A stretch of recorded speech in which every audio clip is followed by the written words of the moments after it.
to the flag of the United States of America and to the republic for which it stands, one nation, under God, indivisible, with liberty and justice for all. The meeting will come to order. Before we do the roll call, though, I would like to ask for a motion for Trustee Pure Slovan to attend this evening's meeting virtually. Such a motion would be in store. Trustee Johnson, seconded by Trustee Klein. Call the roll, please. Trustee Sutker? Aye. Trustee Robinson? Aye. Trustee Kuhn? Aye. Trustee Johnson? Aye. Trustee Klein? Aye. Mayor Van Duzen? Aye, the motion passes. The next order would be the roll call for this evening's meeting. Trustee Sutker? Here. Trustee Robinson? Here. Trustee Kuhn? Here. Trustee Johnson? Here. Trustee Pure Slovan? Here. Trustee Klein? Mayor Van Duzen? Here, we have a quorum. Next item on the agenda is approval of the consent agenda for this evening's meeting. A motion is under Trustee Klein, seconded by Trustee Sucker. Trustee Johnson, did you have something you wanted removed from Yeah. the consent agenda? I want to remove items 11, A, B, and C. And I'd also just like to make a request that anytime that one of our agenda items does not receive a unanimous vote of support during the first reading, I'd like to ask that it not be placed on the consent agenda for the second reading and final approval. Just a request from me. Thank you. Okay. Call the roll on the consent agenda, please. Trustee Sutker? Aye. Trustee Robinson? Aye. Trustee Kuhn? Aye. Trustee Johnson? Aye. Trustee Pure Slovan? Aye. Trustee Klein? Mayor Van Duzen? Aye, the motion passes. Next item on the agenda is the Business of the Year Awards, which will be presented by the Chair of the Consumer Affairs Commission, Joanne Haberlein. And I would like to recognize a colleague, Trustee Mark Collins, who is with us this evening. Mark, welcome.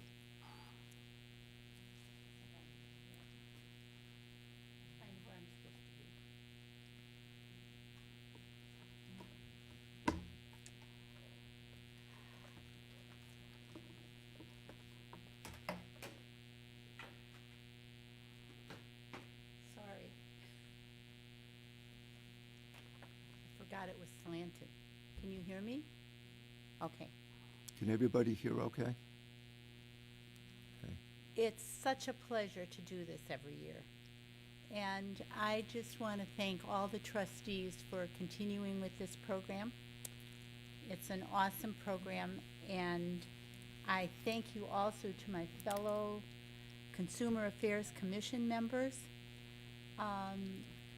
Bijou, Ted, Anil, Howard Myers, Sam, Gary Merrill, Jeff Schrimmer, Jerry Kirkpatrick, George Matthew, and Regina Kinyu. Is Regina here?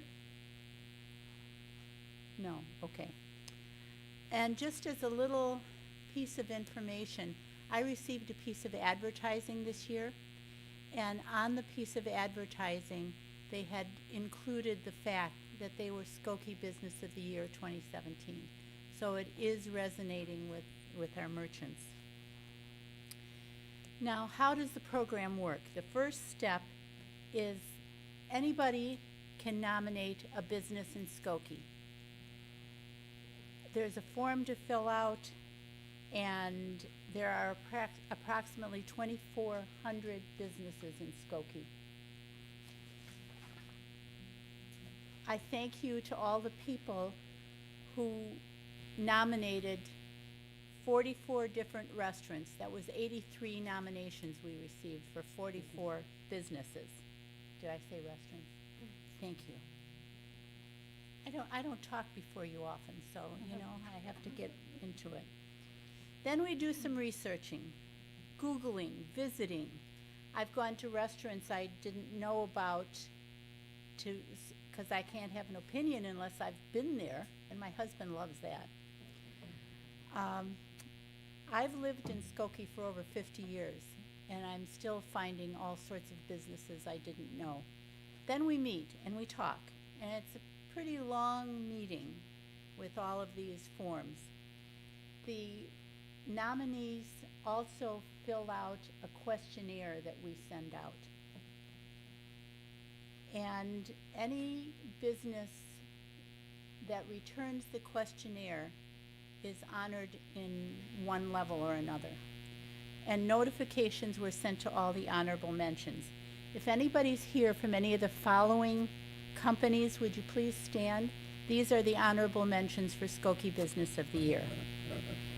Soul Good Coffee, Webster Dental, Symbol Training Institute, Ace Hardware, Randy Ramos Salon, Pop Digital Marketing, PETA Inn, North Suburban Pharmacy, Needs and Wants, Costa Arena Mexican Restaurant. They have the best. Oh, okay.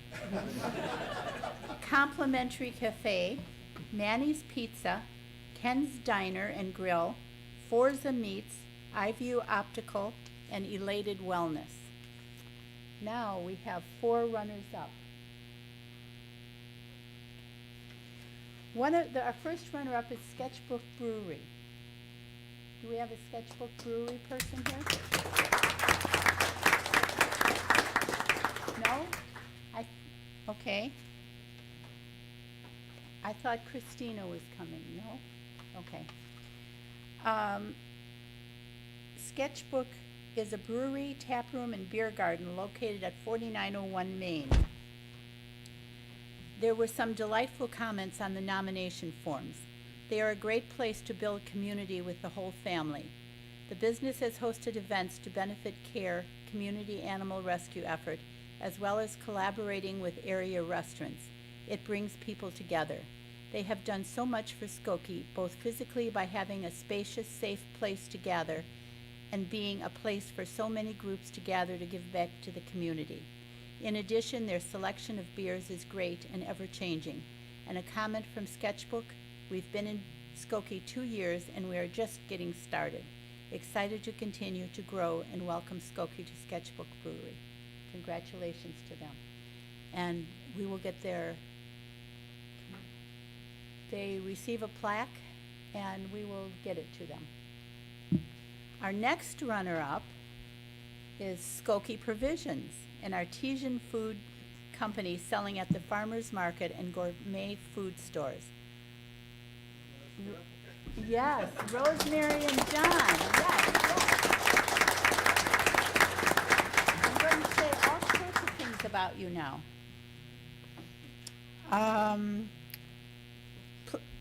In case you've never known a certified executive chef, you can now meet 2.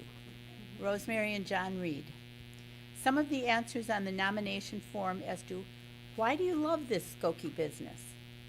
I love going to the farmer's market and buying from Skokie Provisions. They have such an amazing variety of food, jams, and jellies. And in caps, we love their toffee. They always have something new to try. Wonderful website that's easy for the public to read. Rosemary is exceptionally talented both in her cooking preparation skills and her sparkling personality. And another mention of toffee, to die for. Thank you. Congratulations.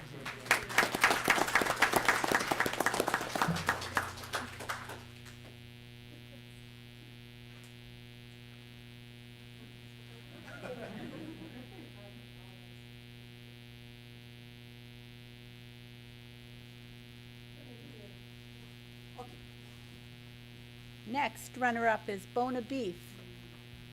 Do we have Manager Giovanni? No. Okay. Have you been to Bona Beef? Uh-huh. And Rainbow Cone? They are located at 3754 West Toohey. Some answers as to why Bona should be nominated were great service, kind and helpful employees, amazing food, good value, great spot to bring family for dinner and ice cream. Love the atmosphere and the good folks who work there. Awesome to know that this is a family-owned business who've been serving tasty food for 41 years.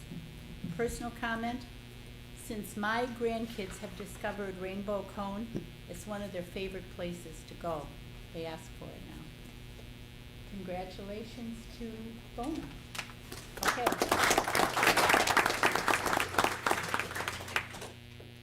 Next runner-up is Healing Hands Wellness and Chiropractic Center. Donna or Dr. Dan? Come on.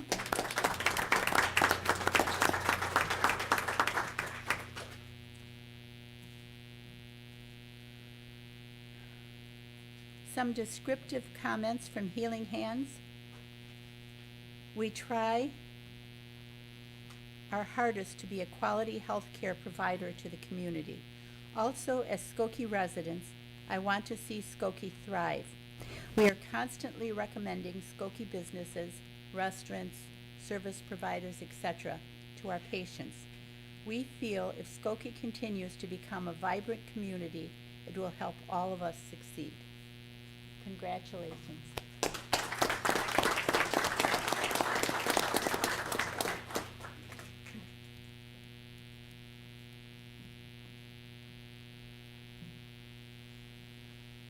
And now, if I had only been furnished with a drum, I could do a drum roll. Oh, who did that for me? Thank you. Skokie Business of the Year for 2022 is Culver's of Skokie, located at 9455 Skokie Boulevard. Culver's? Where are you? Are you from Culver's? Come on, come on. I'm sorry, are you Michael? Yeah. Oh, okay, I've spoken with you. Yes, you get two things.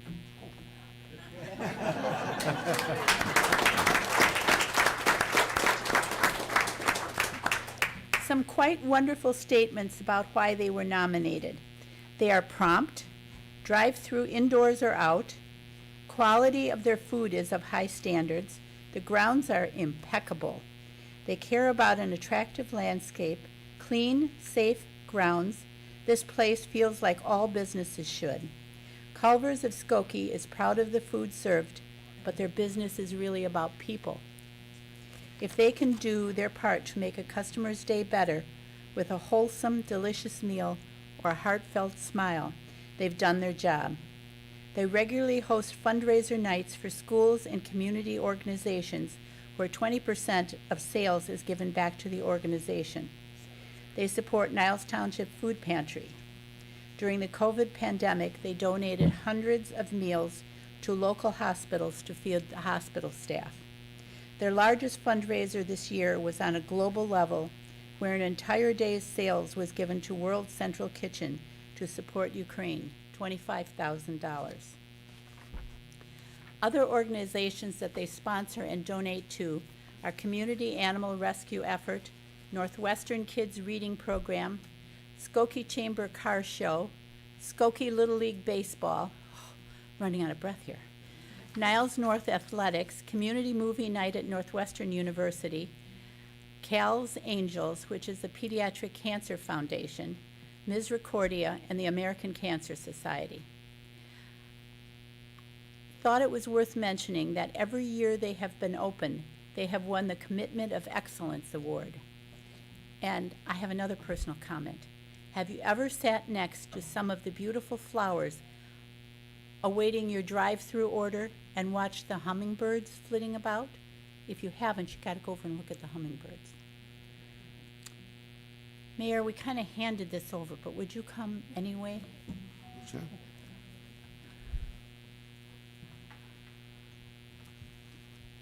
We'll just take it away from you. We'll pretend we didn't do that. The 10th year, I'll get it.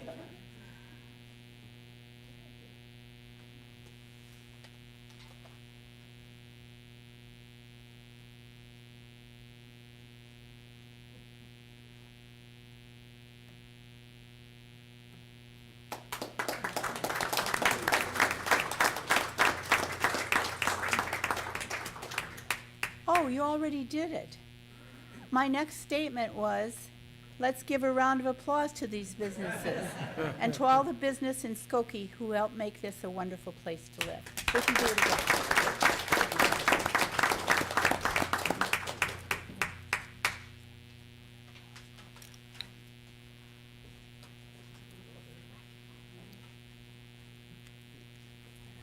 In just a minute, we'll take a recess, but before we do, I would like to introduce Sybil Yao, who is with us this evening. Sybil, would you stand for a minute?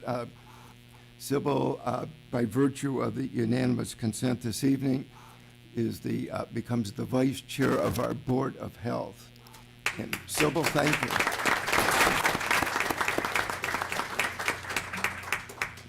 And I think the Health Department and the Board of Health are enormously helpful to the village of Skokie. We appreciate their leadership, especially during the pandemic. All of the work they did helped save a lot of lives and people from becoming dangerously ill. So, Sybil, thank you very much for agreeing to be the vice chair. We appreciate it very much. So why don't we take a 5-minute break so we can congratulate our Business of the Year awardees, and then we'll resume in 5 minutes.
Next item on the agenda is report of our village manager, John Lockerbie. Thank you, Mayor. Good evening, everyone. It's my pleasure this evening to introduce Mike Charlie, our Director of Health and Human Services, to provide an update regarding COVID and the point of the year that we're in and what's ahead of us. Mike, it's all yours. Yeah, so thank you, John, for inviting me to come out tonight. My name is Mike Charlie. I'm the Director of Health and Human Services for the Village of Skokie, and I want to thank the board for having me. So I'm here tonight to provide a brief update, very brief update on COVID-19 and some of the other seasonal respiratory illnesses that we're observing, not only in Skokie, but throughout the state of Illinois. So first, I'm going to start off by saying that really there's three primary respiratory illnesses that we're observing right now. One is COVID-19. It's still here. The second is the flu, and the third is RSV. We've seen an increase recently of all three throughout the state of Illinois, and the state is predicting that we're going to continue to see an increase in flu and COVID over the next couple of weeks, with RSV sort of has plateaued, and we've actually seen a slight increase over the last week, which is really good news. So I'd like to say a little bit about all three diseases rather quickly. First of all, the state of Illinois issued something on October 28th saying that 38 counties in Illinois are considered at high or medium risk for COVID-19, at least the COVID-19 levels, and that was up from 26 the week before. So 12 additional counties went from a low community level to a medium to high community level. And that's primarily based upon the fact that hospitalizations have increased and the number of beds being occupied has increased. In Skokie itself and in Cook County, the community level, which is sort of the risk level the CDC has established, is still low, but IDPH is predicting over the next couple of weeks that the community level could increase to medium. Our 7-day moving average for average cases a day is about 14 cases a day in Skokie. And just remember, those are the cases that are reported. So anybody who's taking those at-home antigen tests, those aren't reported to the state. So it's very difficult nowadays to really keep a good handle on how many cases we actually have in Skokie daily. Our community transmission rate is still high at 143 new cases per 100,000 residents. Anything over 100 is high, and we've been high for a long time. So those individuals going out, there still is a risk of contracting the virus. Skokie Health and Human Services continues to recommend that people get the bivalent booster. In Skokie, only 18% of eligible Skokie residents have actually received the bivalent booster. And really, anybody over the age of 5 can get the vaccine at this point. Pfizer, it's 5 and above, and Moderna, it's 6 and above. In Skokie here, we are administering the Moderna vaccine. We have several clinics a week, and we do have openings. We were completely full through the month of October, but now that we're into November, our appointments have opened up. So anybody interested in getting vaccinated right here at Village Hall, just go ahead and go to skokie.org and find an appointment, or you can go to vaccines.gov and find that the vaccine is readily available.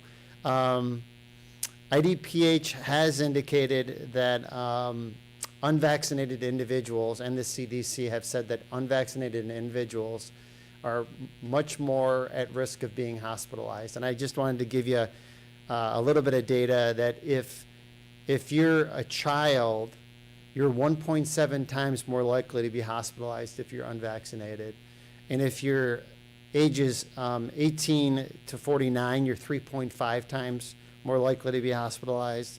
And if you're an adult over the age of 65, you're 5.4 times more likely to be hospitalized. So there still is evidence that getting vaccinated and keeping up on your bivalent boosters, and like I said, anybody, if it's been 2 months since your last booster dose, you would qualify for that bivalent booster. So we recommend that people do that. So the second respiratory illness I wanted to talk about quickly is RSV. Illinois had been seeing a steady increase in RSV up through about October 28th. And the concern with that is that what happens with RSV is children under the age of 1 are really affected by it. Most of us that get RSV, it's like the common cold. And you might not even know you have RSV. But with children under the age of 1, the risk is they get pneumonia or other respiratory illnesses that essentially the child has trouble breathing and they get hospitalized. And they say about 1% of children under the age of 1 actually gets hospitalized. But it's a very common disease. And it's one of those diseases that maybe people haven't heard of, but there's 2.1 million outpatient visits a year for RSV, 58,000 to 80,000 hospitalizations among children younger than 5 years old, and about 100 to 300 children die every year from the disease. But the biggest concern is just hospital beds. There's just not a lot of pediatric intensive care beds available right now. It's about 6% in the state of Illinois, and in certain areas of the state, they're at capacity. So I think that's sort of the red flag where the Illinois Department of Public Health is asking people to be careful and take precautions, wear a mask, and try to prevent your children from getting that. The last respiratory illness I want to talk about is flu. As of October 29th, flu activity is actually low in Illinois. However, it's increasing. Over the last 6 weeks, Cook County's reported that flu activity is increasing. Not unusual. Flu is a seasonal virus. Typically, we see increases this time of year. The good news is that the current vaccine is very effective against the current variant. You know, every year they kind of have to guess what the variant's going to be in the spring for the fall. And the H3N2 variant, which is the most predominant variant, is you're protected against it with the current flu vaccine. Again, Skokie Health and Human Services, we just recently administered over 1,000 doses over a 2-day period at our community clinic, and we continue to administer the flu vaccine. So if anybody's interested in getting a flu vaccine from us, they can certainly call us for an appointment. There are a couple of recommendations that I think a lot of us already know and are aware of with these respiratory illnesses, but with the holidays coming closer, I would say 3 weeks towards the holidays, the recommendations are to mask, especially at large gatherings. Definitely wear a mask if you have any symptoms. If you do test positive, to isolate. Test positive for COVID especially, to isolate for 5 days until you're fever-free after 5 days and feel better, but potentially isolate up to 10 days. And if you're a close contact, wear a mask and test if you do have symptoms. And then with the flu and RSV, it does survive on surfaces, so they recommend that during the holidays, wash your hands often and ask your kids to wash their hands as often as possible. And the last thing is that you're going to get maximum protection if you're vaccinated versus the flu and COVID. So the recommendation is to get both, and you can get both at the same time. RSV currently doesn't have a vaccine, but some of the other preventative things you can do are really important. So with that, that's my update for tonight, and I appreciate your time. Does anybody have any comments or questions? Oh, Trustee Kuhn. What's the current unvaccinated rate for COVID in Skokie? Yeah, so we currently have about 86% are fully vaccinated, 55% are boosted, and then 18% have received the bivalent booster. And then for those who are potentially who tested positive through the rapid test at home, what is the guideline in terms of them getting the boosters? 3 months. So if you've tested positive, the recommendation is wait 3 months and then get your bivalent booster.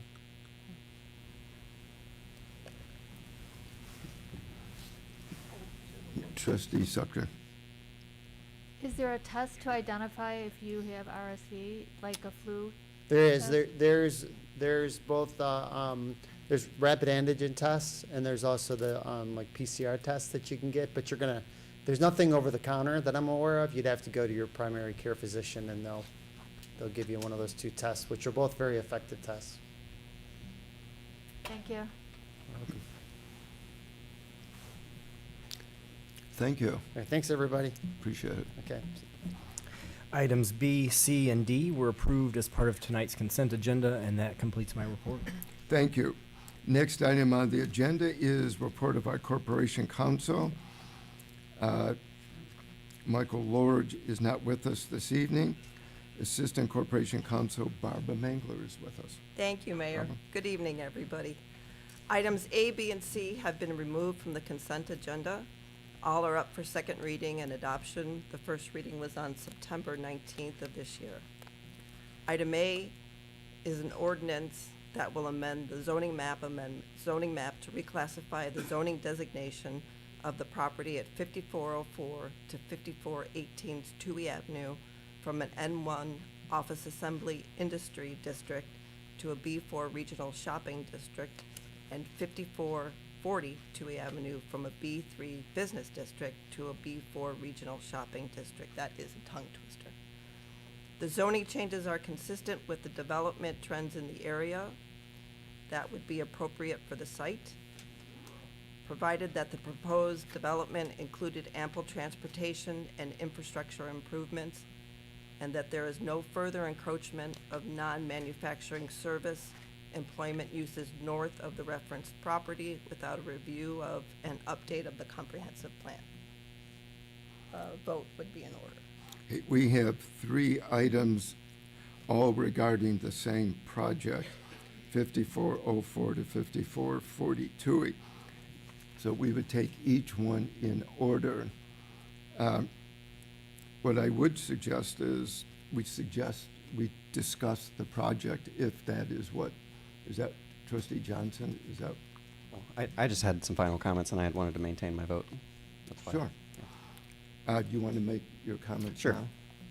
now? So I don't have any final questions about this project. These are really just some final comments. I removed these items from the consent agenda because I voted against this project during the first vote in September. And so I just would like to be more explicit about why I am voting against this project. This development will have almost 500 units. This will be the largest residential development in Skokie in well over a decade, and yet it will have 0 affordable units. And so by design, these buildings will not be inclusive of low and moderate income residents. And our board has actively resisted any kind of inclusionary zoning policies that would mandate affordable units in a project like this. And so to me, this is a fair housing issue. Also, over 60% of the units in this development will be 1-bedroom apartments, and over 95% of the units in this development will be 2 bedrooms or less. So by design, these buildings will not be inclusive of families with children, which is also a fair housing issue. I'm raising these points because, to me, this specific project is really emblematic of the kind of problematic housing trends that we're seeing in Skokie. And so from a real big picture perspective, if you look at all of the new residential developments in Skokie that have been initiated and approved or finished in the past 2 years, you will find that roughly 99% of new housing in Skokie is apartments for renters, not owners. You will find that roughly 99% of new housing in Skokie is luxury and not particularly affordable. And you will find that the majority of these luxury apartments, over 50%, are 1-bedroom units, and around 95% are 2 bedrooms or less. So the housing trends are very clear.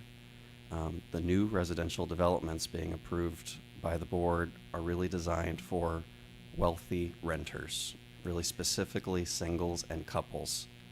And these developments are pretty exclusive of nearly everyone else. And so I wouldn't say they really reflect the sentiment of kind of Skokie welcomes everyone.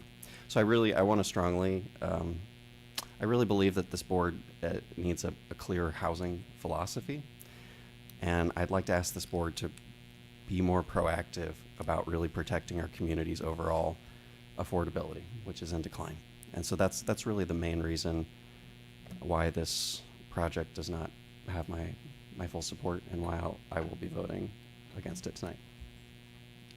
Okay. Mr. Elrod, did you have any comments that you wish to make? Okay. Just wanted to afford you the opportunity.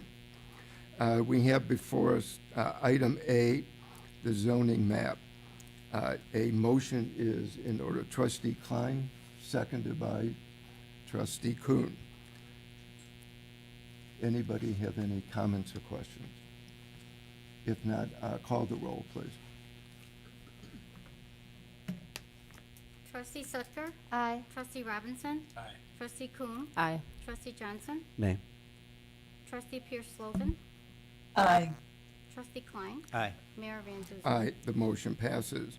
The next is item B, an ordinance approving the site plan for construction and establishment of a mixed-use development located at 5404 to 5440 Toohey Avenue and 7235 Linder Avenue in a B4 regional mixed-use shopping district with various relief from the Skokie Village Code 20-23P. Motion is in order. Trustee Sutker, seconded by Trustee Robinson. Any comments or questions on the site plan? Yes. I had hoped that this wasn't coming back onto the agenda sooner because you had reopened negotiations with the contractor and after the comments that I made about how it's not really in keeping with our forward-looking vision of sustainability and sustainable building. But it sounds like that hasn't happened. So I wish you guys would just pause or go back to the drawing board a little bit and say, okay, well, let's do some more tweaks here. And I know you answered all that stuff before, but yeah, I just want to put that on the record again. Thank you. Call the roll, please. Trustee Sutker? Aye. Trustee Robinson? Aye. Trustee Kuhn? Aye. Trustee Johnson? Nay. Trustee Pierce-Slovan? Aye. Trustee Klein? Aye. Mayor Van Duzen? Aye, the motion passes. And then finally, C, an ordinance approving a plat of subdivision with a dedication of land for the property located at 5404-5440 Toohey Avenue and 7235 Linder Avenue in a B4 regional mixed-use shopping district. Motion is in order. Trustee Klein, seconded by Trustee Sutker. Are there any comments or questions on the plat of subdivision? If not, call the roll, please. Trustee Sutker? Aye. Trustee Robinson? Trustee Kuhn? Aye. Trustee Johnson? Nay. Trustee Pierce-Slovan? Aye. Trustee Klein? Aye. Mayor Van Duzen? Aye, the motion passes. Okay, and item D. Item D is a memorandum from Corporation Counsel Lorge outlining the efforts of the Corporation Counsel and the Village Manager's Office so far with regard to the Optima Condominium Maple Tower deconversion. It is attached to the agenda. No board action is required this evening. Did I see Rabbi Rubner? Rabbi, did you have any comment? Okay.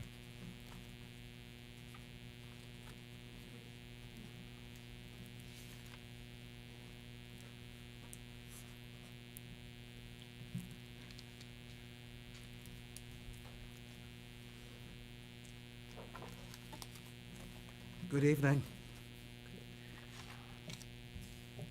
I had the honor of speaking to Professor Ann Luzine today. She's the foremost scholar in this state on the Illinois Constitution, a professor at UIC Law School. And she authorized me to say that, in her view, our Constitution has a very gives broad authority to any municipality under home rule. And that is consistent with the Illinois Supreme Court, and I share this view.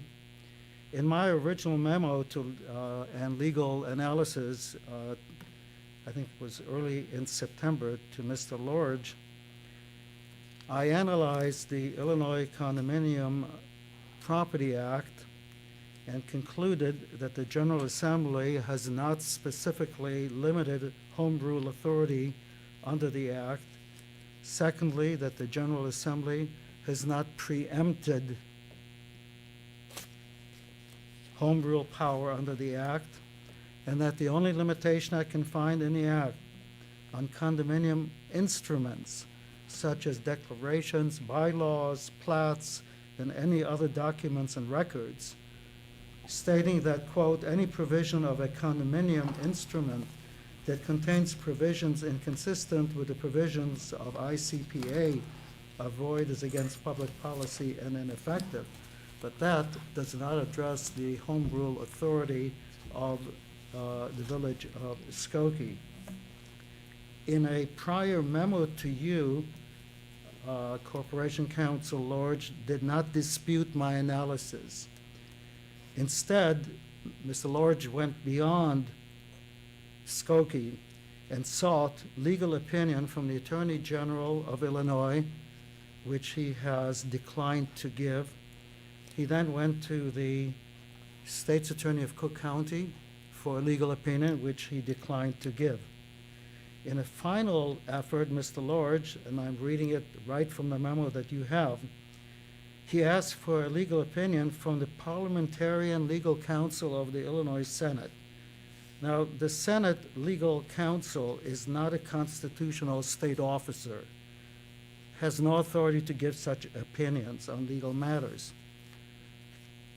Professor Luzine, who at one time was a House parliamentarian herself, told me, and I quote, I've never heard of a Senate or House parliamentarian acting as a legal counsel to give legal opinions on any issue to a municipality. She concludes that such individuals have very limited authority to give legal advice to his or her respective chamber at the request of either the Speaker of the House or the President of the Senate. So again, this is not an appropriate authority to give an opinion.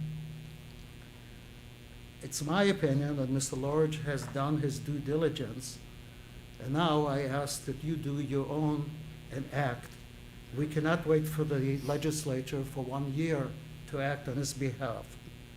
We ask you, and I speak for many owners, to do the right thing, to do justice, and to pass this ordinance that Mr. Lorge has prepared.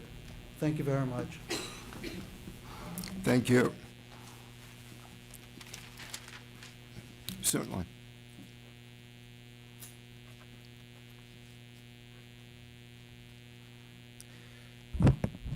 Mr. Mayor, trustees, Eric Inbody, owner at Maple Tower, Optima Old Orchard Woods. I'll be brief. You've heard enough of this, I know. I'm here to thank you for all the work you've done. Been communicating, you've been doing your legwork, homework, research. Halfway through page 2 of Mr. Lorge's memo, I was shaking my head with happiness. Like, you've found out a lot of information. You've been working on our behalf, and for that I thank you. My family, a lot of other people, they all thank you. I'll be very brief. I am asking you that you act on this tonight. I'm asking you to vote to reach that 85%, as Chicago does, to protect the most vulnerable people in my building. I continue to knock on doors right through this weekend, and I'm learning a lot from a lot of people. I'm telling them they'll be confidential. They're talking to me. I did get a yes vote recently. They're going to deconvert, and they said the reason is they can't get a refinance. But for the most part, I'm reminded it's a vulnerable population, just like we talked about with gentrification. It's the same set of vulnerable people that are going to be victims here. Some people are still surprised. It occurs to me that this note might have gone into people's spam email. They don't know what's about to happen. That'll be the ultimate broadside if they lose their home that quickly.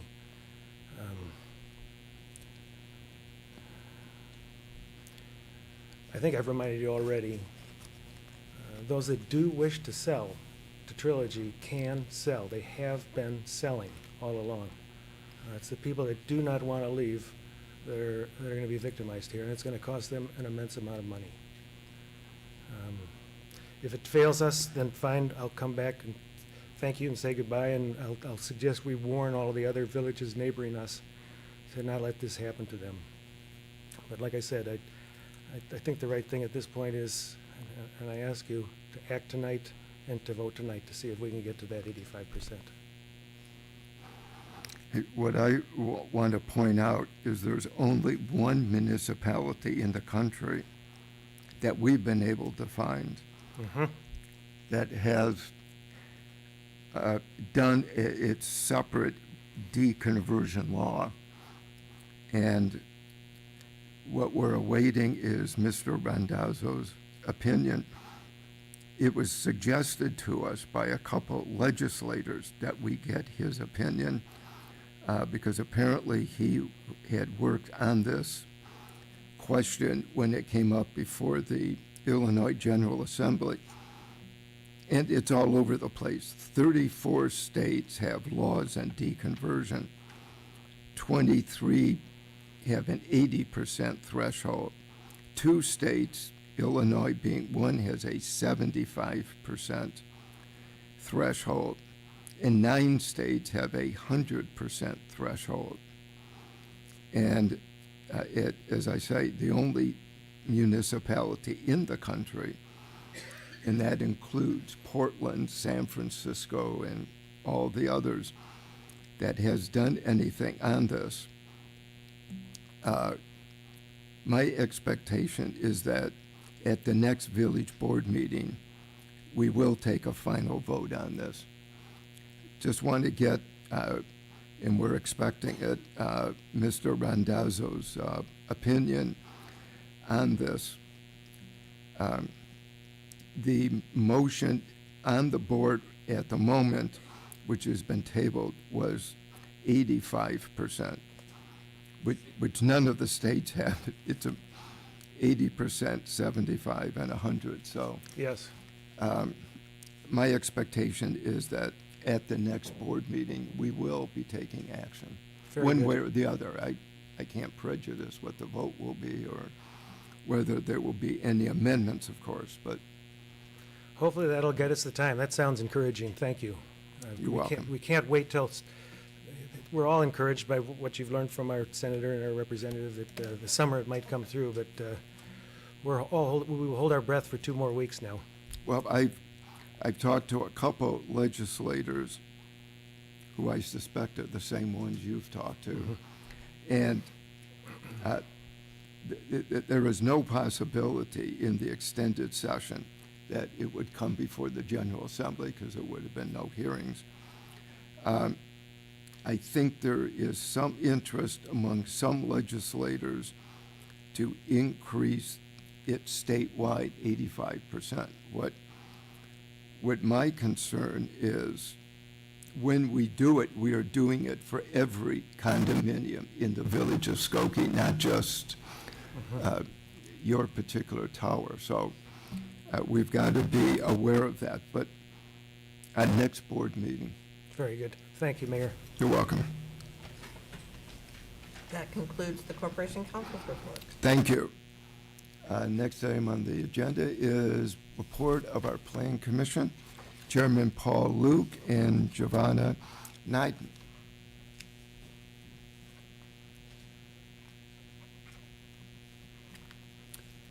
Good evening, Mayor, members of the board. Tonight, I bring you case number 2022-33P, a special use permit request at 8256 Skokie Boulevard. At the September 15th meeting of the Plan Commission, we reviewed a request for a special use permit for a church at 8256 Skokie Boulevard, which is in a CX core mixed-use district. The Blessed Word Christian Church proposes to rent an office area for religious assembly. a special use permit approval is required. The property is on the west side of Skokie Boulevard and is surrounded by retail and office uses. The church will occupy approximately 4,300 square feet of vacant office space in a building in which Gerber Collision and Glass is the primary occupant. The church will have seating capacity of 135 seats, although the current membership is about 40 people, with 30 active members. The church space will also have room for an office and other activities. Peak use of the site will be on Sundays between 11 a.m. and 12:30 p.m., when church services are held and Gerber is closed. There will be 13 parking spaces along Skokie Boulevard in front of Gerber and 20 spaces north of the building available to the church. The parking demand evaluation dated August 31st, 2022 was prepared by KLOA Incorporated, Transportation and Parking Planning Consultants, for the church use. Based on the information that was provided to KLOA, it was determined that the parking at the site would be adequate for the average peak demand of the church. The 33 parking spaces made available to use would be used primarily on Sundays. Weekday uses of the church would occur primarily after 5 p.m. so that it would not conflict with Gerber's operation. The Plan Commission concurred with the parking determination and recommends that the approval of the special use permit. The Commission had no interested parties speak. Appearance Commission review was not required for the site. Therefore, on a vote of 6 ayes, no nays, and 3 members absent, we move to approve the special use permit and also to allow relief from Chapter 118-212C1B3 to allow two-way north driveway, the two-way north driveway to be narrower than 24 feet but wider than the existing conditions. A motion on Plan Commission Case 2022-33P, special use permit at 8256 Skokie Boulevard is in order. Trustee Klein, seconded by Trustee Johnson. Are there any comments or questions? If not, call the roll, please. Trustee Sutker? Aye. Trustee Robinson? Trustee Kuhn? Aye. Trustee Johnson? Aye. Trustee Pierce-Lovan? Aye. Trustee Klein? Aye. Mayor Van Duzen? Aye, the motion passes. That concludes my report. Thank you. Thank you. The concluding item this evening is public comment. Is there anybody who wishes to address the village board?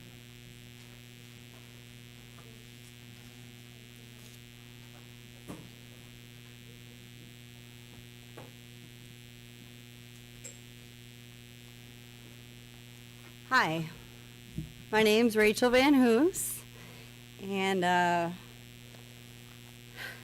want to make a public comment about public comment.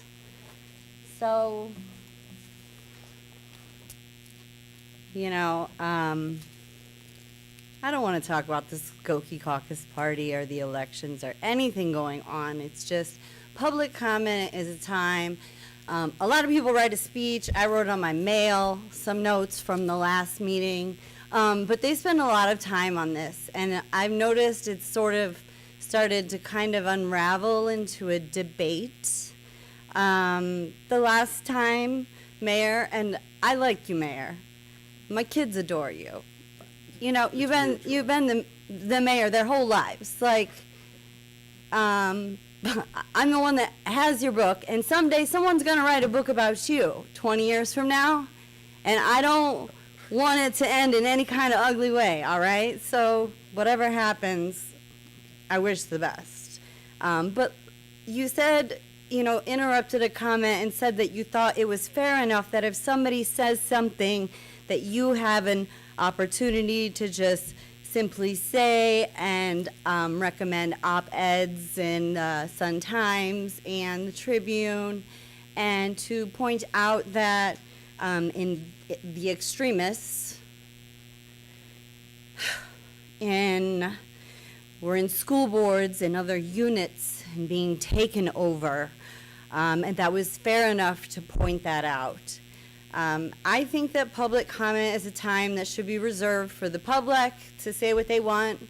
If there's a quick clarification to be made, if you direct somebody to a future communication, that's one thing, but from up there, it's not a place to be having a debate with what we want to put out there. Thank you. Thank you.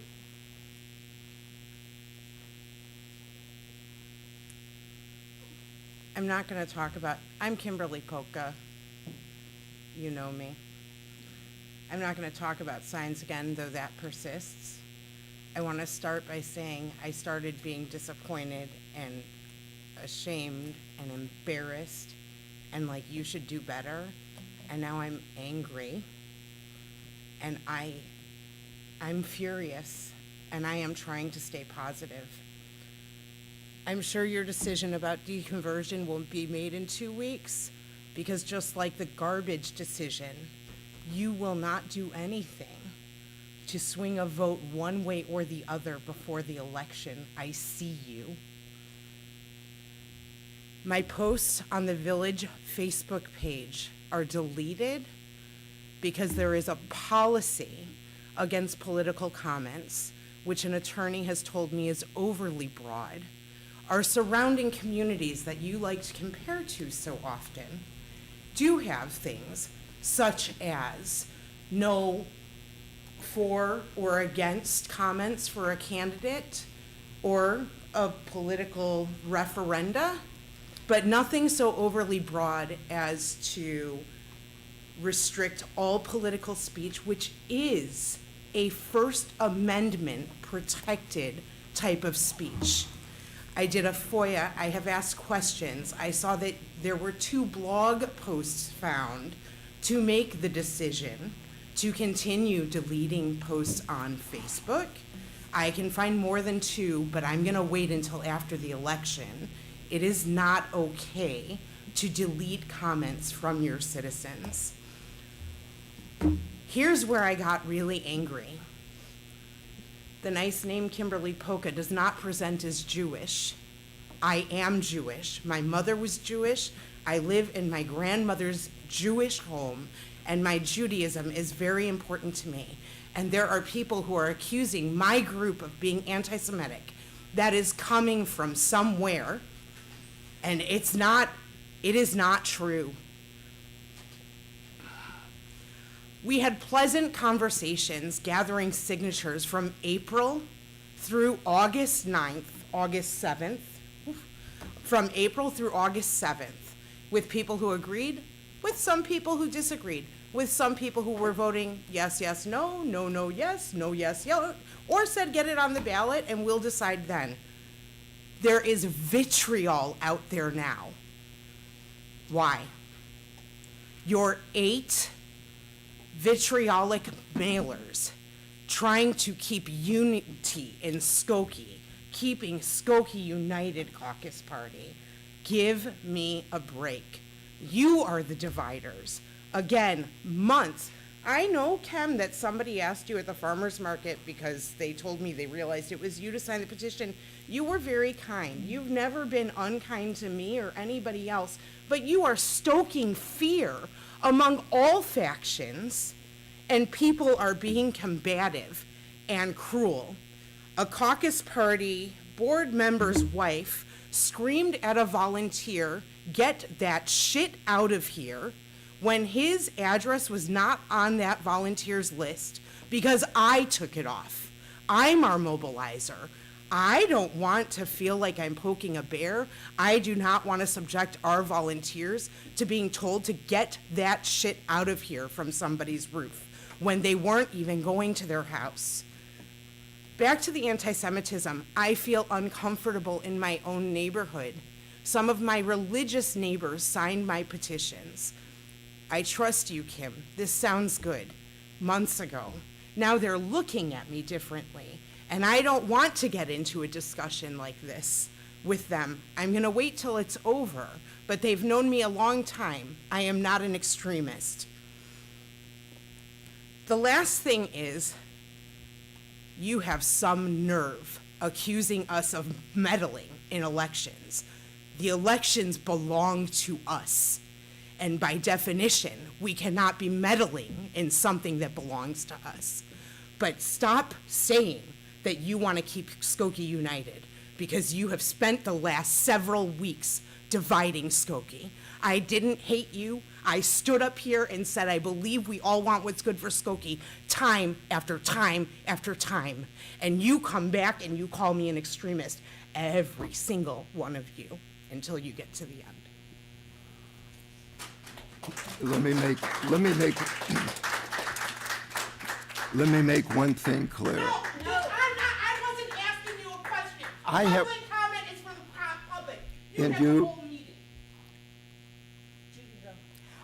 Mayor Van Dusen, I am also not an extremist. Skokie's a wonderful place to live. I have been handing out palm cards, and I'd like to tell you a little story from today, because I am also Jewish and care about my Judaism. And I really wonder, I looked up the definition for mensch. A mensch is someone of integrity and honesty. And your 8 mailers were disgusting, and you realized that, and then you started on your other mailers saying, oh, please respect your other people's opinions. Well, let me tell you what happened today at the Old Orchard Courthouse. I was standing there handing out palm cards, and a young Jewish man, I know he's Jewish, I went over to him and I thought I'd be polite and just say, hi, how are you, whatever. And he said to me, oh, wait, how did the conversation go? Anyway, anyway, he was making some disinformation and just saying things that I knew were wrong. And I just said to him, because I know people have been saying, we got from somebody that what we've been saying to other people that must be overheard, that we want to get the Jews, the rich North Skokie Jews, like out of whatever, I don't know. And I have never said that. I do talk about geographic representation, and I talk about that most trustees come from Northeast Evanston, the richer, wider area, and I have never used the word Jew. Anyway, so he says to me something to the effect of, oh, well, I know who you are. And I'm thinking, okay. And I said, and so what's your name? And he said to me, and this was all in this kind of really disgusting voice, oh, I'm too important to tell you. And then, I'm like, okay, whatever. I am totally a not confrontational person. I don't even like making public comments. And my comments are all over, so this is whatever, on my feet, on one foot. And so then he was, I don't know, a little further away from me. Maybe he was near the garage. I was closer to the bus stop. And then he starts saying, oh, so do you know who stole your sign? Did you get your sign back? Because obviously he saw my post about, you all know about it because I sent it to you, and you, Trustee Slovan, that it was stolen from my yard, and I saw it 2 blocks away in someone else's yard. They didn't buy it. I'm responsible for signs. They did not give me $10. In their yard with graffiti that said vote no. And also their no referendum sign was on the parkway, which many are on the parkways, and the police are not taking them, and I am not taking them. I'm not putting my sign there because I know on the parkway it's illegal. And I have totally lost my train of thought, but I would like to know, and I don't want you to answer. This is public comment. This is a rhetorical question. But whether or not the referendums win or lose, I would really like to know, but I don't want comment, okay? You can write it in some blog, how you plan to heal what you have created. Because the Skokie, you are the head of the Skokie Caucus Party, and I would just like to know how you intend to heal it. We did not make it about the Skokie Caucus Party. You made it about the Skokie Caucus Party. For us, it's about an open democracy. For me, it's about having choice on the ballot. Because for the last 5 years, 5 elections, including this last election, I go to the polls. It's my right. I go to vote. And you know how I vote for the trustees?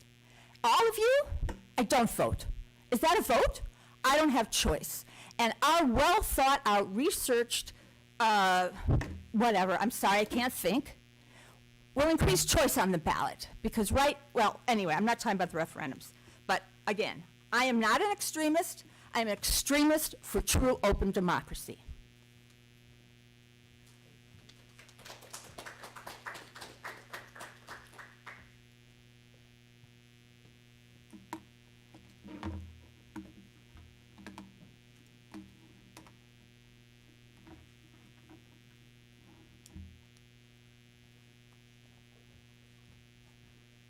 Good evening, everyone. My name is Callie Folk, and like the two before me, I come to you on the eve of the election as your constituent to express how disgusted and disappointed I am with the games that you and your party have chosen to play. You have attacked the people in this village. You have insulted our intelligence. You have lied about the impact that changing the electoral system will have. And if the referendums pass, it will be your own fault for letting your power get to your head. Mayor Van Duzen, I have watched as you have personally used your position as mayor to campaign against the referendums during board meetings, then turn around and silence your constituents for talking about them during public comment. I have heard you preach about civility multiple times, but fail to practice or enforce it. And I'm going to list some of those instances now. Trustee Kuhn, on February 7th, you verbally and personally attacked another trustee with falsehoods for several minutes. Mayor Van Duzen, you allowed her to do so unchecked. Trustees Robinson and Klein, you both made snide comments towards Trustee Johnson while casting your vote. It was childish and it was petty. Trustee Klein, on February 23rd, you turned your back on a constituent expressing genuine concern about the Carvana development during public comment. Mayor Van Duzen, once again, you allowed him to do this unchecked. Is this civility? On April 14th, you published an op-ed in the Evanston Roundtable that would be the first of many unsubstantiated attacks on the pro-democracy electoral reform. You cited no sources for any of your claims. Now, I'm limited on time here, so as much as I am able and willing to, I cannot refute this article point by point, so I will move on. On June 20th, a federal holiday, you unilaterally added 3 pointless referendums to the agenda, thinly veiled attempts at stopping the current referendum, and when people came to protest, you acted like you were the victim of unwarranted attacks.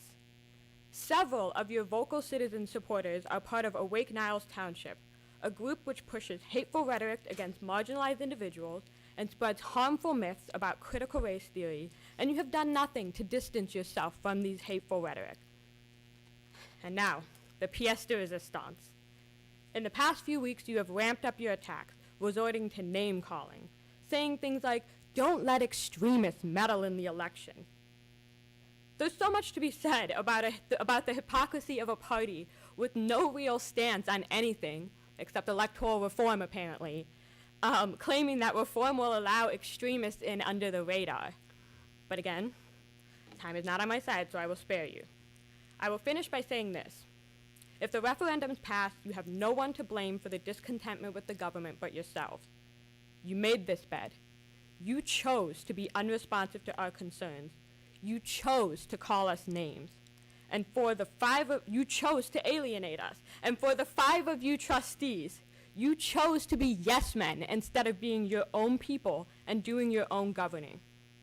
I said way back in February that we the people would hold you accountable for your failure to listen to us, and, well, here we are. Thank you.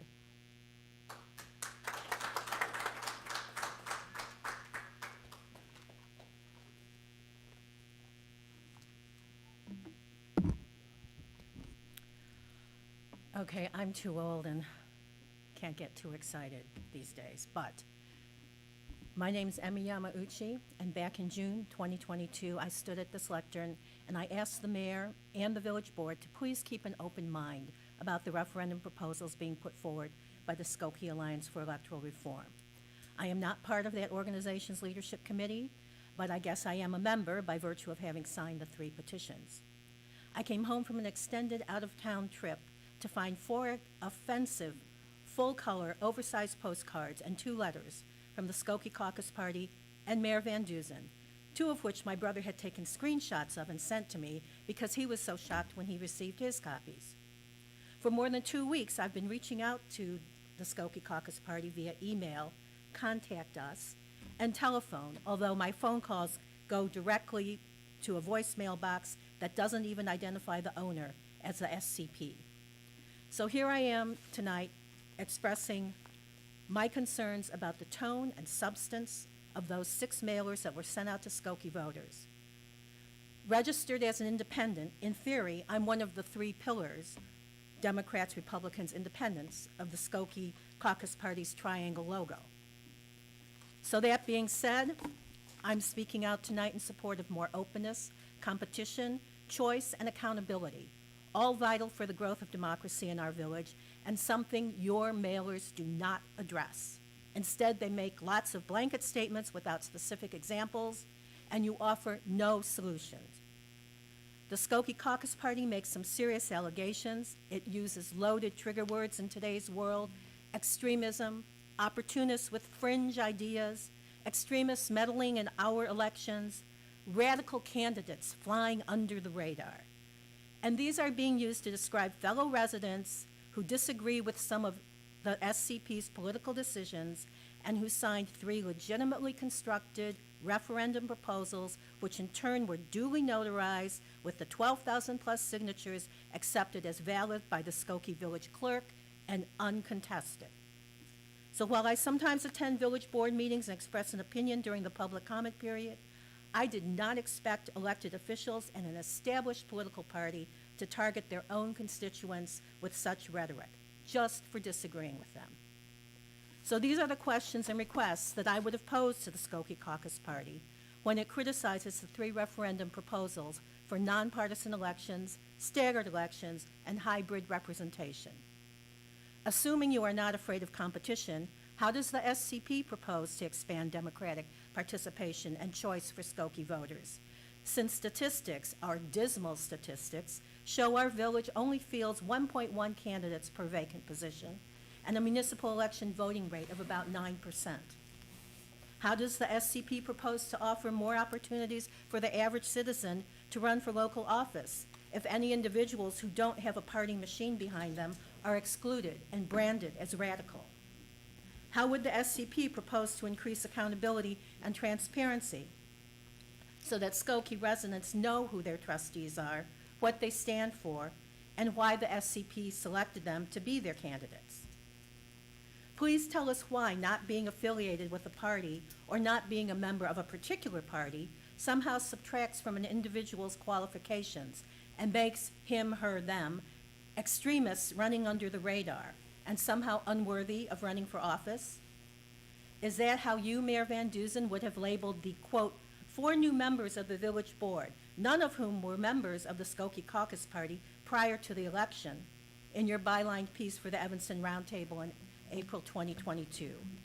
So these 4 new members only became acceptably non-extremist once they agreed to join the SCP in order to run?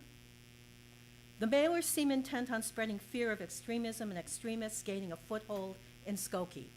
So could you tell us what is the SCP's definition of extremists and extremism, and how these definitions somehow accurately describe the run-of-the-mill electoral reforms on the ballot, which have already been adopted by many other municipalities in Illinois and across the United States?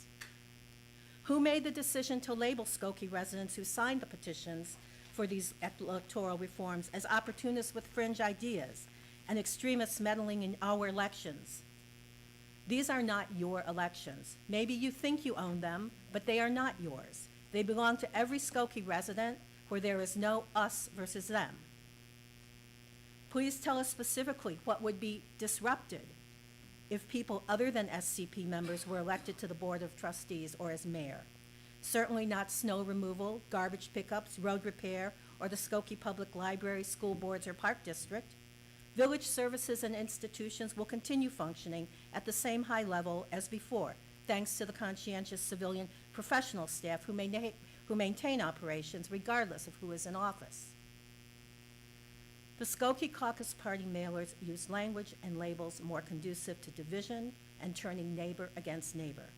They struck fear and distrust into the hearts of those who have historically and sadly even traditionally been excluded, vilified, and persecuted, as well as those newcomers who have arrived to confront racial, ethnic, and religious stereotypes. I respectfully request that this party, as represented by its members on this board, refrain from using inflammatory language and loaded words, and instead make your points based on substance, data, research, comparison studies, as the Skokie Alliance for Electoral Reform does on its website. Because I would still like to believe that I still live in a Skokie that welcomes everyone, but right now, all your inflammatory language has done is inflamed me. Thank you.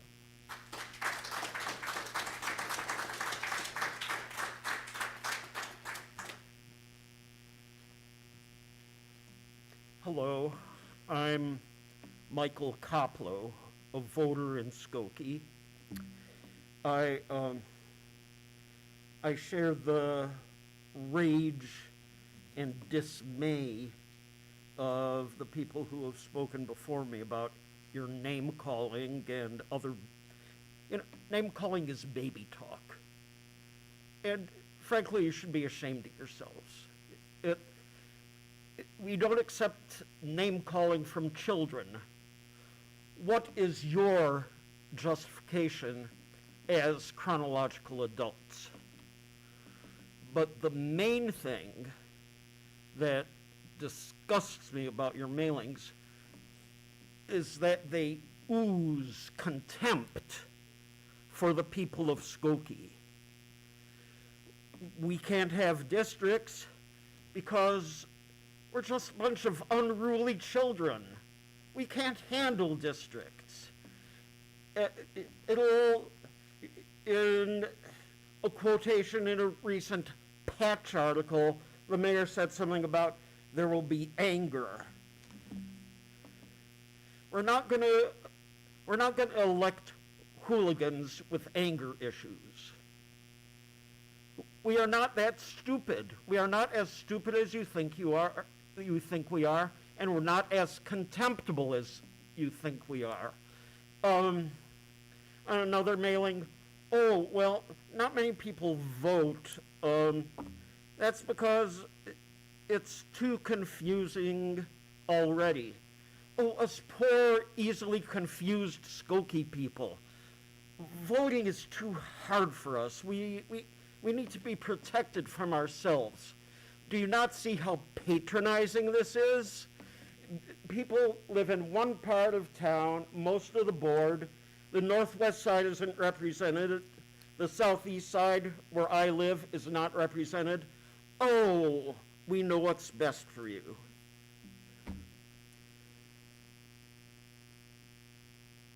You say that we need party labels to figure out who to vote for.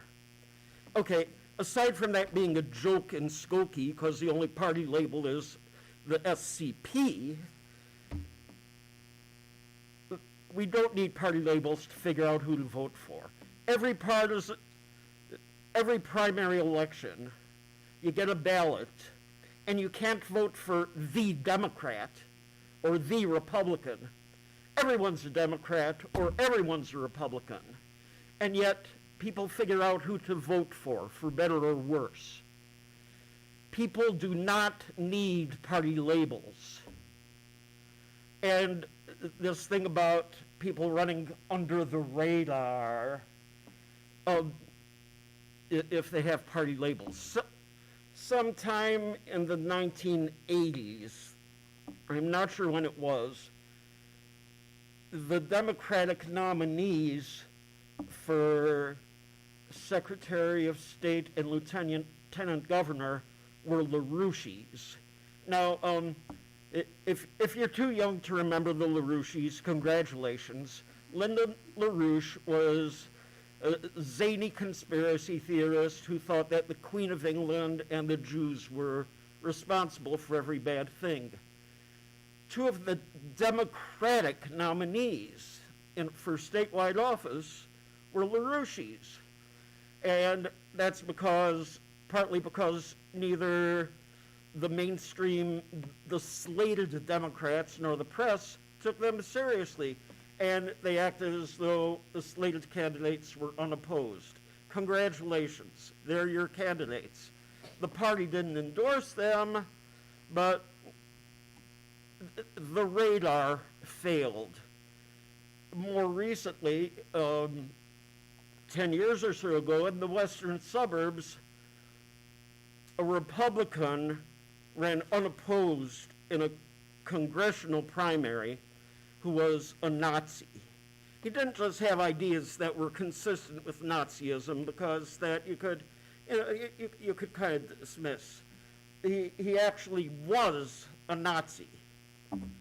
And being unopposed in the primary, he was the Republican candidate.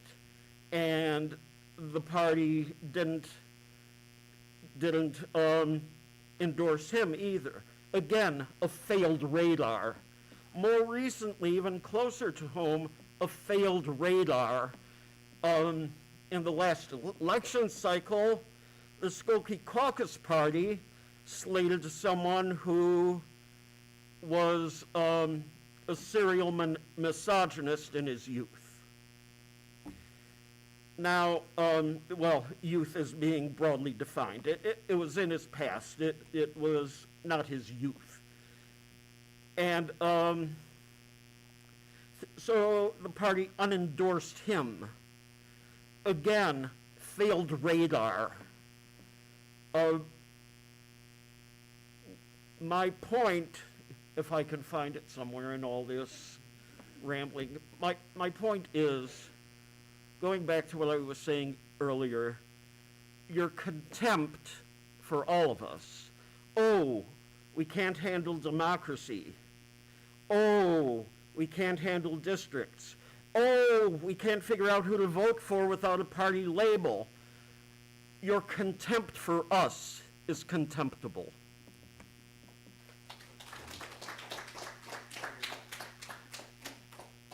I'd like to request permission to put a couple of slides up, but I don't know how to do that. Is it possible I could trouble you for that assistance? Oh, lovely. Thank you. Thank you very much. I appreciate it.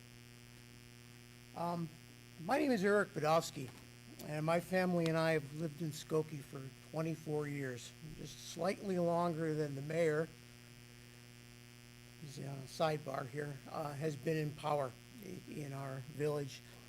I began this election season like a lot of people here. I felt insulted and even a little angry at the caucus party for your carpet bombing campaign against election reform, trashing the referendums themselves with misinformation, just really misrepresenting what the people were trying to do with these. But honestly, to tell you, I'm not angry anymore. Tonight, on the eve of this election, I'm actually kind of embarrassed. I'm embarrassed for our village, and I'm embarrassed for 6 of you, most of all. See, I was in the marketing industry for 30 years, and I taught marketing to students for 10 of those years.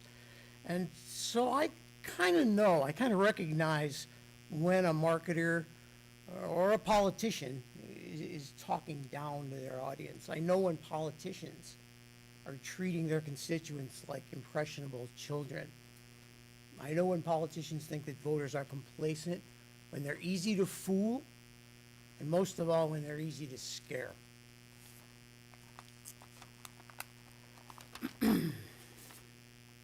Sad part here tonight is how you on the board have used your political power to trash some very, very good Skokie residents. People have worked their hearts out to get these referendums on the ballot because they've believed that those referendums were right. How you've demonized them. In a national climate of political fear, hostility, and division, you've leveraged your positions as trusted leaders to fan the flames with a disingenuous and frankly manipulative campaign waged against your own neighbors, simply to silence anyone who doesn't fall in line with you on every single issue, Mr. Johnson excluded, using thousands of dollars, and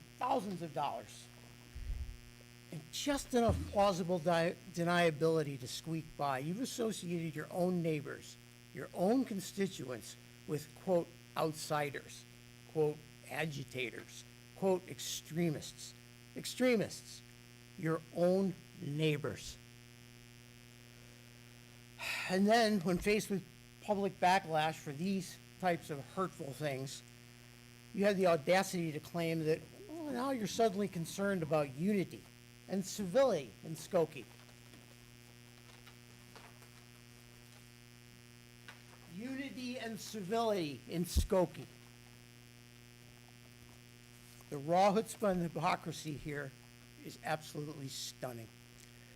So whether or not you know it, I think a couple of you know it, you've already lost this campaign, regardless of tomorrow's outcome, because you've lost the trust, the confidence, and the faith of hundreds, if not thousands, of the very same people who helped put you and who keep you in office, myself included, Mr. Mayor.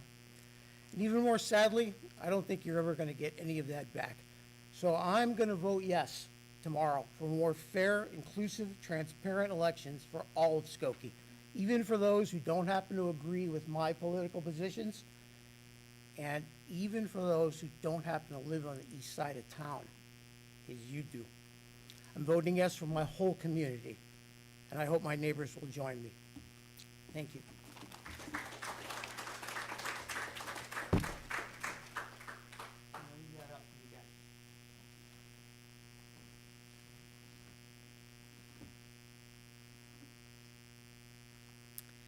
Good evening. My name is Tisha Ashcroft. I'm a resident of Niles. I am seeking assistance from the Village of Skokie to help prevent car accidents and for traffic control on Grosse Point Road at the south entrance of Niles West High School during the morning times of 7:45 through 8:15 a.m. This area is extremely busy at this time and can be very dangerous for all who drive into this area. Drivers that live in Skokie and drivers who come from outside of Skokie. I come from outside of Skokie as I live in Niles. I drop off my son at Niles West High School every morning. I have witnessed several near car fender benders in this area, cars cutting each other off, not stopping and rushing through to get in and out of the lot. In my opinion, what I am seeing is a recipe for disaster. I have spoken to other parents whom drop off at the south lot and have witnessed heavy and unsafe traffic as well. There will be even more traffic as we head into the colder months, as students won't be walking or riding their bikes to school. I was told by the security director at West the number of cars that drop off and pick up daily is several hundred. He also stated putting up a stoplight there would be counterintuitive, as there would be times of no traffic and a driver would just be sitting there and waiting. Plus, there is a strict IDOT rule about distance between stoplights. It is too close to the Oakton Street intersection. I had a conversation with Dr. Ritter, the principal of Niles West High School, about 2 weeks ago. She and her staff are well aware of the heavy traffic at both entrances of the school. I asked her if Officer Larson, who is the SRO at West, could help out with traffic control in the AM. Like he does in the PM. So after school, he's out there with the stop sign and he's directing traffic at the south entrance at Grosse Point Road. She said he doesn't start his shift until 8 a.m., so having Officer Larson is not an option.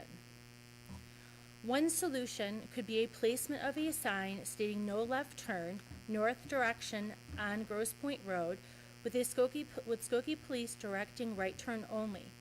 This will alleviate backups since cars can only turn right onto Grosse Pointe Road, alleviating the backups within the lot. Alleviating backups within the lot would also alleviate issues of possible backups onto Grosse Pointe Road. Second solution, without a no left-hand turn sign placement, an available Skokie police officer or CSO who may be available. I am mindful of police officers and CSO shortages, and I know this is a big ask. With the assistance from the Village of Skokie and the Skokie Police Department, this intersection could be and remain accident-free with more traffic control on Grosse Pointe Road for the safety of all Skokie resident drivers as well as neighboring drivers. I am fully aware you are not obligated to comment on my public comment at this time. However, I left my information with the staff member in the back if you wish to respond to my request. Thank you.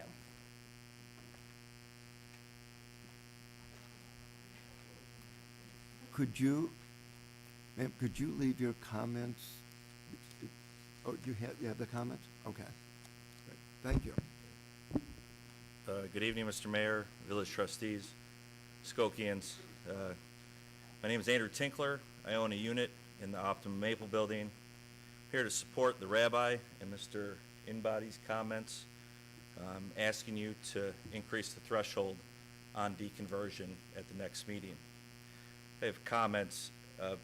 Dr. Robinson, I'd like to talk about subversive tactics that are used in condo deconversions.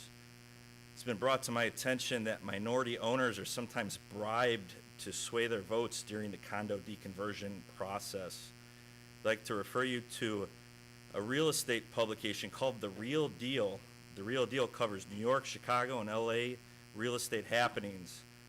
On June 3rd of this year, an article was published in The Real Deal saying that bribery was used to sway minority ownership during a deconversion run-up on South Wells Street in the city of Chicago. The article also states in The Real Deal that the condo board in question on Wells was represented by KSN Law Firm, who happens to be the same law firm that is currently representing our Trilogy-controlled board at Maple Tower. There are unethical and subversive dealings occurring during these deconversions that harm owners who want to keep their homes. Trustee Sutker, the rabbi has educated me a little bit on your family's deep roots in the community. I've also learned from Wikipedia that Calvin Sutker had helped to pass one of Illinois' first fair housing ordinances. Many of the residents in the Optimum Maple Tower are first generation. If deconversion occurs, those seedling familial generations will not be permitted to grow the strong roots in the community as you did. Those first generation families won't have an opportunity to do great things for the people of this area because their homes will be forcibly stripped and they will be displaced due to a lack of affordable housing. Please help the first generational families in Optima grow strong community roots as you did. Trustee Kuhn, over the past few months I've solicited feedback from my fellow minority owners at the Maple building. I'd like to mention two of those fellow owners. The Chin family owns a unit on the 4th floor, which is my floor, and the Tang family owns a unit on the 9th floor. These families immigrated to Skokie looking for opportunity and stability. Both families are fearful of deconversion and its repercussions. And speaking with Mr. Chin at length, he does not believe that home ownership or continued residency in Skokie will be possible if the property thugs are able to deconvert our homes. Mr. Chin said a deconversion will create an unaffordability issue for his family, which will push him from the village. The Chins and the Tangs are just two of the examples of homeowners in the Maple building that will forever be harmed by a forced deconversion. Trustee Pure-Slovan, at the end of the village board meeting in September, you said that you plan to bring our deconversion issue to our state reps. After we've had meetings with 3 state representatives and having several email dialogues with other state representatives, we found that the state legislature in our great state is hamstrung by real estate lobbyists and backroom incentives. During our meetings, 3 separate state representatives cited that real estate lobbyists and special interests are an impediment to changing the deconversion laws.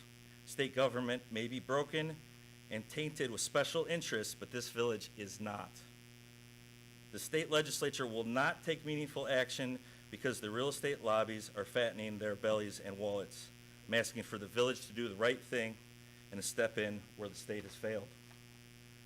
Trustee Klein, in speaking with you, I gather that you take pride in home ownership and anything that you call your own. I've heard you say that you would take extraordinary measures to defend your homestead and family. I'm asking for you to help me defend my homestead as well. Trustee Johnson, your website states that only 20% of housing in Skokie is affordable. If deconversion occurs, there will be an additional approximately 200 displaced Skokians who are vying for that slim 20% of affordable housing. Those who have suffered from deconversion will prospectively leave the village and seek affordable housing elsewhere. The Maple Building will become a transitory hub for non-village residents. You will no longer get to know your Optima Maple neighbors because they will be gone before they've unpacked. Trilogy, who's the majority owner in our building, is currently charging $3,030 a month for a 1,011 square foot 2-bedroom apartment lease. That happens to be the floor plan that I own. That is the smallest 2-bedroom unit in our building. If they deconvert, the median lease price of all 277 Maple units will be nearly $4,000 per unit per month. Affordable? I think not. Mr. Mayor, please use your home rule powers and protect the homeowners in the Maple Building from deconversion. You can show Skokians that your party is both for the people and by the people by enacting this deconversion threshold ordinance. In doing so, you will be protecting both current and future Skokians from property thugs and deed usurpers. I'd like to introduce you to my son. His name is Matthew. He's one of 2 sons that I have. Matthew doesn't know it yet, but deconversion may have an adverse effect on what I'm able to leave for him. Future generations should not have to suffer under the thumb of property thugs and real estate pirates. We need the deconversion threshold ordinance to pass.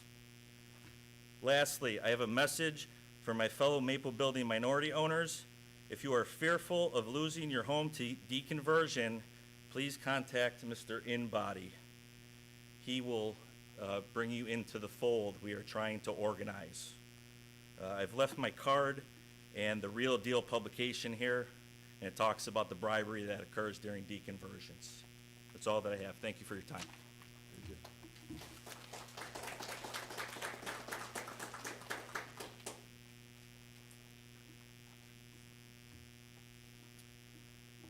Hello, my name is Matt Jarvis. I'm also a Skokie resident on Emerson.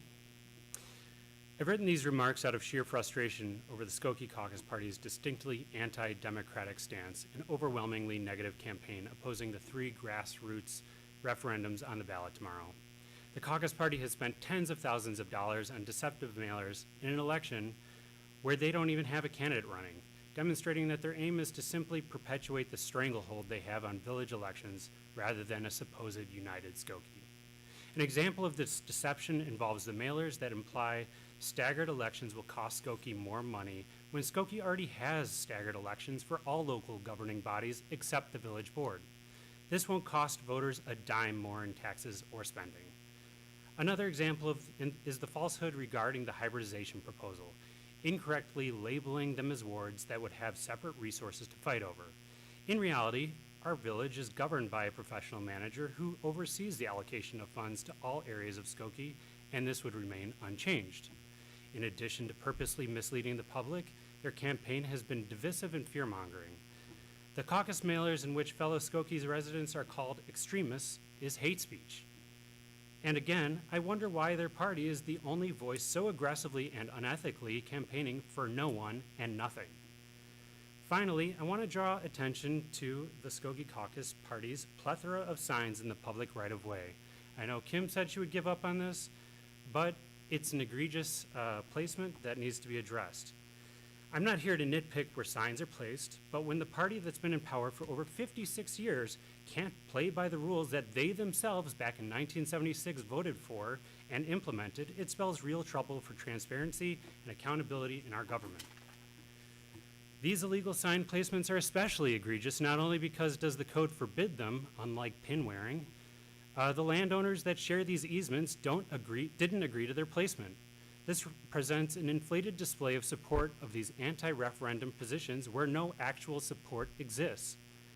As the caucus party controls both the Board of Trustees as well as the Ethics Commission, I feel like a public comment may shed more light than if I submit a formal complaint to be swept under the rug. Skokie Code, Chapter 82, Section 10, specifically calls out that no political signs shall be placed in the public right-of-way except on Election Day. The 12 locations that I have personally documented and photographed are the northeast and northwest corners of Niles Center and Church, southeast corner of Dempster and Skokie Boulevard, the southwest corner of Dempster and McCormick, the southwest corner of Lincoln and Lockwood, the northeast corner of Costner and Oakton, the northwest corner of Dempster and Crawford, the northeast corner of Crawford and Gulf, the southeast corner of Gulf and Grosse Pointe, the southwest corner of Skokie and Grosse Pointe, the southwest corner of Church and Grosse Pointe, and in front of the Jewel on Emerson. Should this go uninvestigated, the optics are that the fox is watching the hen house and that power here is going unchecked. I trust that there will be an investigation by the village and subsequent fines imposed for these highlighted ordinance violations. Show that the caucus party is able to police itself. Thank you.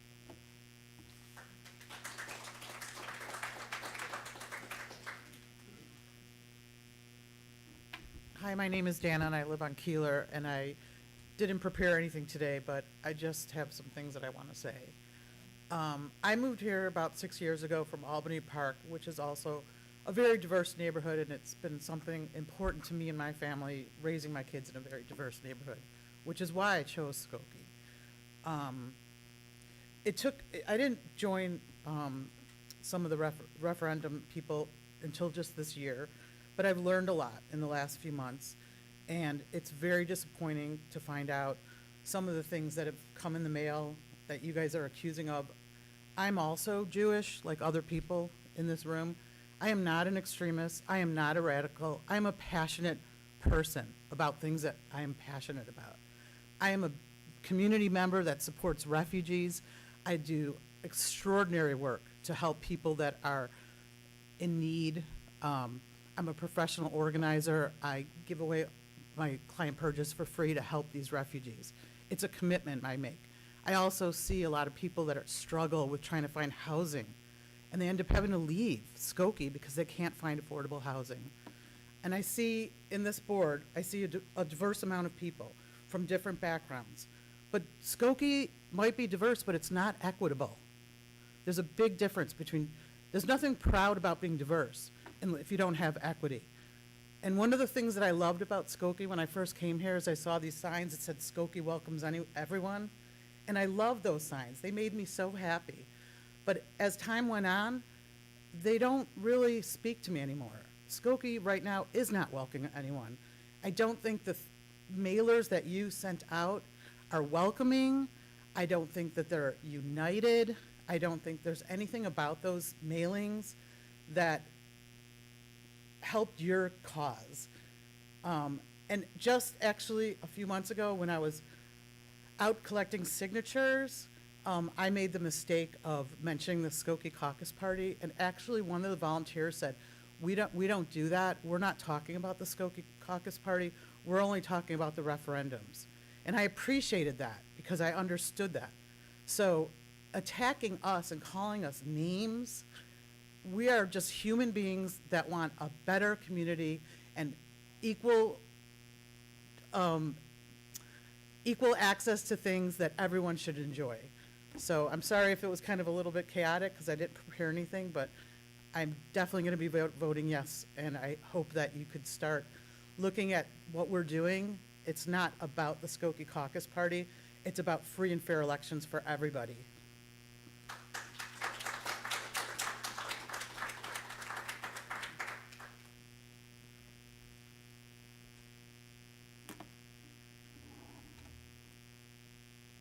I bet you've never been so happy to hear about math.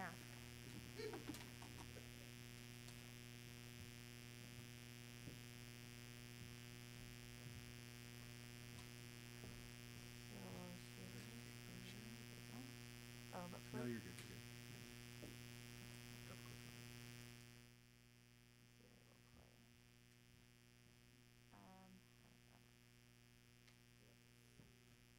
we go. So now I have to remember this because I can't see it. This is gonna block some.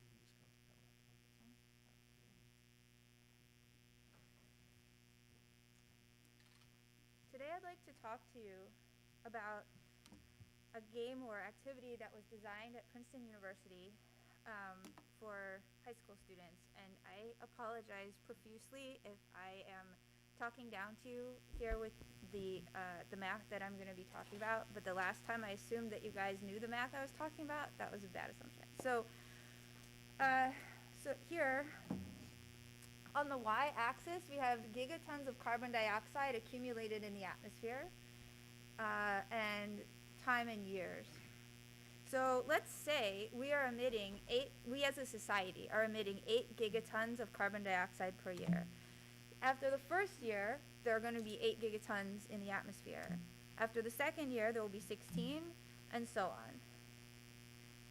And you can draw a trend line where the slope of this line is 8 gigatons of carbon dioxide per year.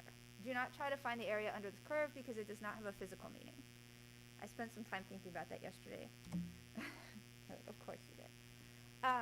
So if we were to cut back on our carbon dioxide emissions, and I've talked to you before about how the carbon dioxide that builds up in the atmosphere takes up to 1 million years to get out of the atmosphere, and all that time we're getting more energy in than can escape, and the whole world is warming up. So up to 1 million years, we're going to be heating up the planet if we don't do something about our carbon emissions. If we so much as cut out 1 gigaton a year, then at the end of those 5 years, instead of there being 40 gigatons extra in the atmosphere, there will only be about 34. Now, that doesn't seem like that big a change. This is the 6 gigaton per year line. So if we had cut out 2 gigatons a year, you might be thinking, well, how easy is it to cut out one of these gigatons? It actually turns out it's not that hard. Here is 2.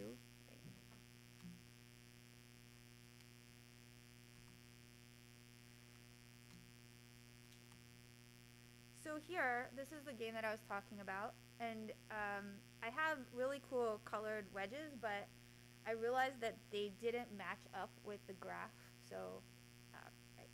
Anyway, so here, imagine this is from 1950, this is our emissions, and this is the path that we are on, and this is the path to no more emissions, to avoid doubling the carbon dioxide in the atmosphere. And every time we double the amount of carbon dioxide in the atmosphere, the temperature goes up by about 3 degrees Celsius, which is really bad. So here, this is a close-up of this piece, and this was, they called it the stabilization triangle. Each one of these slices represents 1 gigaton that we keep out of the atmosphere per year. Here are just some of the ways that we can do that, and a lot of these are represented on the sustainability plan. And we did your homework for you. We, the team that drafted the plan, did your homework for you. There are a bunch on the plan that aren't even on here, but forest storage, sort of. We want to plant a lot of trees to mitigate the urban heat island effect, but it has the bonus of taking more carbon dioxide out of the atmosphere. We talk a lot about solar electricity and energy efficiency in buildings, which is a recurring theme of my comments throughout all of the meetings. So here are these 1 gigaton wedges. If we follow the plan, This is how many we would be taking out by the end of 2030. At least this is our portion in Skokie. And Skokie is not emitting a gigaton a year. This is everybody, but if everybody just did these few things that we are going to be presenting to you next week, and I'm being presented saying we, but that will be presented to you next week, we can really take a big chunk out of the extra heat that will build up in the atmosphere. So I urge you to approve the plan and find ways to implement it, and I would love to be a part of that implementation. So that's it. Yep, thank you. Thanks for sending me that info. I don't know if we get Trustee Scott or Pierre Slovan back. Press the stop share.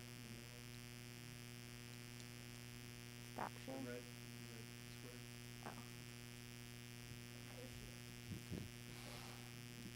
Oh.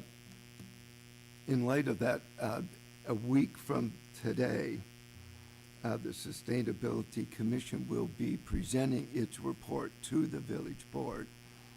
And then that's November 14th.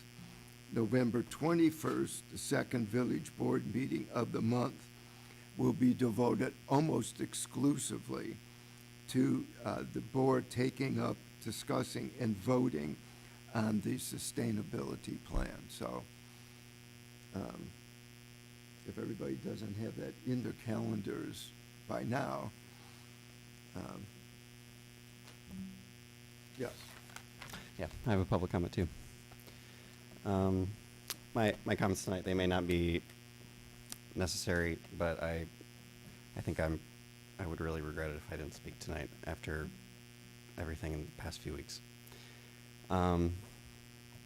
Like a lot of speakers tonight, I have also been pretty upset and pretty unnerved by the mailers and the letters and the texts that I have been receiving in the past few weeks from you, Mayor, and from your political party.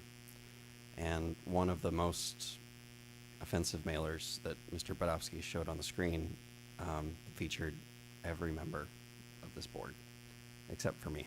And I cannot express how sad I felt getting this in the mail and seeing my colleagues on it.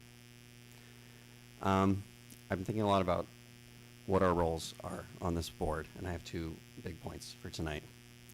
First, we as members of this board, we serve as representatives of the people of Skokie. Our number one job is to represent the voices of others. If you look at the organizational chart for the village board that we include in our yearly budgets, you'll see that Skokie residents are positioned above us, this board.